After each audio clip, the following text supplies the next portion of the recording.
My name is Bill Haley, and I'm advocating for that we do a new Constitution. While I currently love the U.S. Constitution, it has done so much to give people much more liberty, freedom, and prosperity than any other country in the world, and has brought in the world up in standard of living, liberty, and rights. It has created so many good things. I want to take everything good in the U.S. Constitution, keep it, and even make it better, but I wanted to have competitive governance. So I want to deal with a lot of issues here. Now, there's many aspects of this Constitution. I have well over probably 100 videos, long-term videos, probably 30 minutes or more, on every aspect of this Constitution on my website. I'll give you that website in a minute at haley2024.org. But this one I want to address, how will this new Constitution address immigration? So let's go through this. We have the full Constitution here. Obviously, these are the bullet points of the different sections. We have, it's like 20,000 words or so. So it's a larger Constitution, but those extra words are trying to, once you give power to the government, try to rein it in. So yes, government needs power to do certain things, but then rein it back in. And we'll go through some of the bullet points on this. But let's go through this real quick. Competitive governance is big on competitive governance. Limited government, for monopolized government at least. If you want a bigger government, you can within your competitive governance. So it's limited government. If you want liberty, it's definitely there. Free enterprise, definitely there. Freedom, definitely there. If you want socialism, you can pick a competitive governance that gives you socialism within your membership that you choose. So you can choose to have that, but you can't force anybody else to have that. So they get to have free enterprise while you take your socialism. And that's the best way to have socialism, or the best way to have free enterprise, where the other people aren't constantly coming after you to have it their way. Socialists, if we have a free enterprise system, socialists are always biting at the bit to get more socialism. Or if we have socialism, conservatives, free enterprise people, they're biting at the bit to have more free enterprise. So allow free enterprise people and socialism, people who want socialism, to freely live amongst each other, both having their system. You just can't, but your competitive governance is what, which one you pick. They govern you. They collect the taxes. There's no general budget for everybody to grab money from. So we'll go over some of the bullet points here in a minute, the sections. But the new Constitution, how would this new Constitution address immigration? Okay, the Biden administration barely vetted Afghan terror suspects accused of shooting National Guard troops in D.C. So it was tens of thousands of people that Biden brought over here in 2021, and it was a huge problem, and we're seeing some terrorist attacks from some of those people. But the new Constitution is going to take representatives of 70% of citizens to allow a non-citizen to enter or remain in America. Also 70% to become a citizen. So it's going to be much tighter on who can be American, because there's some big problems with allowing people to come into our country that might want to cause us harm, or flat out bring in enough people to let them vote, to have control over us. To vote in socialism for themselves. You can literally have enough people to come in and say, everything you have is mine now. You literally could have that if you allow too many people who will be willing to organize to take all your stuff.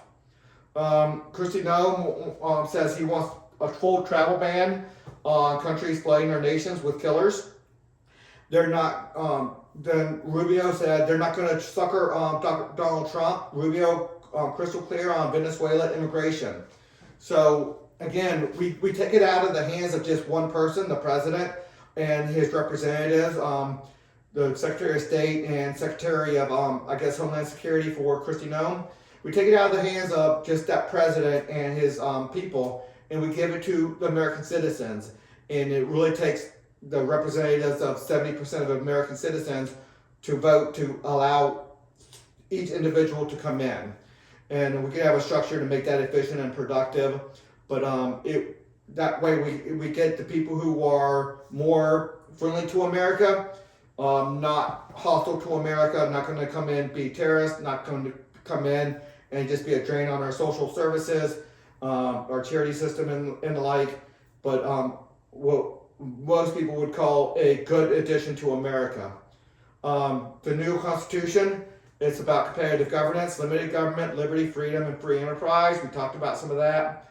Okay, let me just go over the Constitution real quick. It has a whole section on citizenship, and we talk about that. And in that section, and in the another section, I give a certain board made up of representatives of the people the ability to create who's going to be a citizen and who's not going to be a citizen. And so that's a set thing. It has general laws. All constitutions should have this general laws.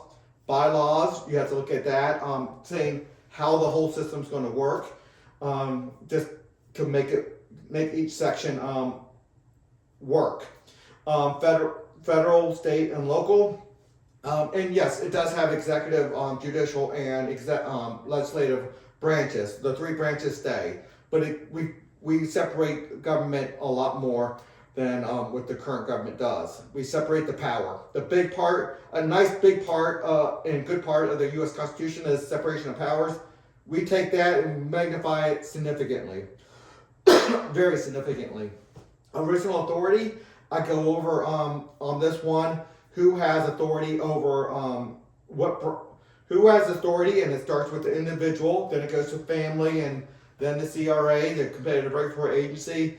Then it keeps on going up with giving only a little bit of power up to government or your competitive regulatory agency. Supermajority, so it takes a supermajority to have a monopolized control of 70%, so that's important to know. The Parent Sector Board, just an organization that's very constitutionally minded, that helps keep the whole system running. They don't have a lot of power outside of saying a competitive governance is going outside of their parameters, so they can get their each competitive governance to stay within their parameters. That's what the Parent Sector Board is all about. And CRA sector boards, they do a similar thing. And when there's monopoly control that needs to happen, it's done at this CRA sector board. But that's with the 70% vote to give them powers. The vast majority of the power is at competitive regulatory agencies, and that everybody gets to choose which one they want to go with. So that's where the citizen power comes in so heavily. You get to pick which competitive governance you want. The rating system, very, very important to help stop abuse, corruption, and fraud.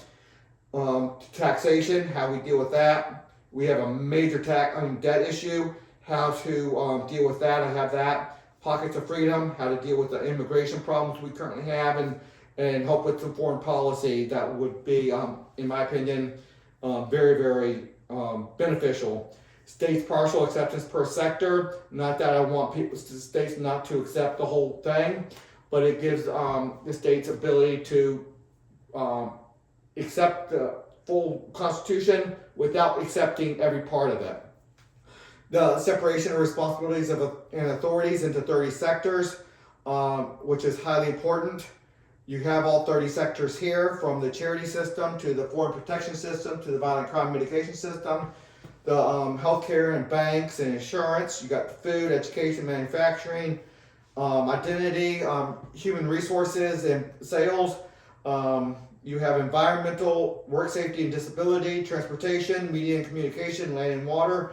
And if you don't see it on here, it falls under one of these.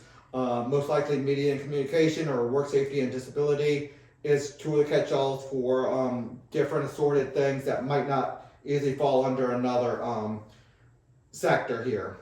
Okay, everything's easy to find at Haley 2024. Again, probably over 100 videos all dealing with the Constitution, so there are probably well over 50 hours, I would think, worth of videos dealing with the Constitution itself and every aspect of it. It goes through all the different clauses over those probably 100 different videos, some as much as an hour, hour and a half, but some of them only 30 minutes or so. Anyway, it's all things competitive governance over there at Haley2024.org. Please consider a donation, and until the next video.